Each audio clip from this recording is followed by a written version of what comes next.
And then immediately when I heard about that restriction, Tyler was like, oh, fuck, we're not going to be able to find how many couples are both talented actors, and are going to want to do a film during COVID. And I was like, well, actually.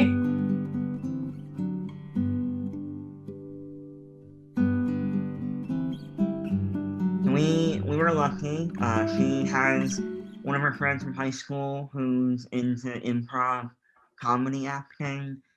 Recently got married, and they were going to be visiting home for Christmas. And Caitlin was already in Denver for Christmas, so we were like, well, let's ask them if they're willing to extend their vacation by 1 week, shoot the movie with us, and then they can go home. Um, and they were so on board. Like it took them maybe an hour to decide they wanted to do the movie. Oh, why are you telling this to me now? I don't know. It just felt like the right time. So that's your fantasy? Making me fat? What the fuck? No, I don't want to make you fat. Oh, so you just already think I'm fat then? No, you're not fat. I don't think you're fat, and I don't want to make you fat. Well, then what do you want? I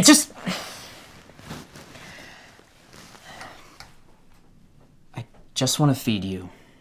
My character in the script is purely reacting to Charlie, unveiling, we've been married for a while. You think you know someone entirely. You spend all your days with them.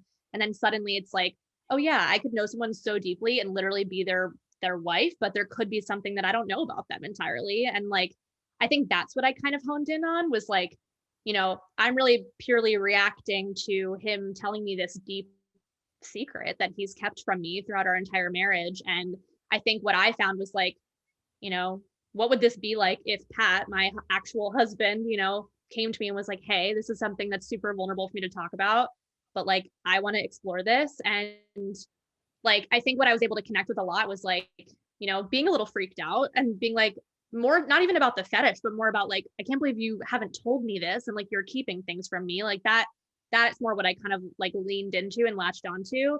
And then also just the fact that me as a person is open-minded and would explore something if it was super important to my partner. So finding that balance between being a little freaked out, but also open to try this and figure it out because we're in a partnership and gotta live every day together. You getting full? A little. You like being a fat slut? Yeah. You're my big fat slut. So for me, what it really affected was kind of the approach and knowing what we would need in the situation and knowing that we would have to have people in separate rooms at times, especially we have this sex scene, right? And we can't have the whole crew in there anyway, not even in this pandemic. So it's okay, we're on zero budget here and we need wireless monitors and we need, for someone to pull focus in the other room. And we need to, having people separate from each other requires a certain level of technology that's, to make it viable. It was really, it felt very much like all of the other movies that we've made before. There were just fewer people. It was a much quieter set than I'm used to, but the crew that we found was so experienced that I didn't even notice that we didn't have as many crew members as we otherwise would have. And I think without having such an experienced crew, then maybe I would have noticed. But they made my job stupid easy. 3, 2, 1.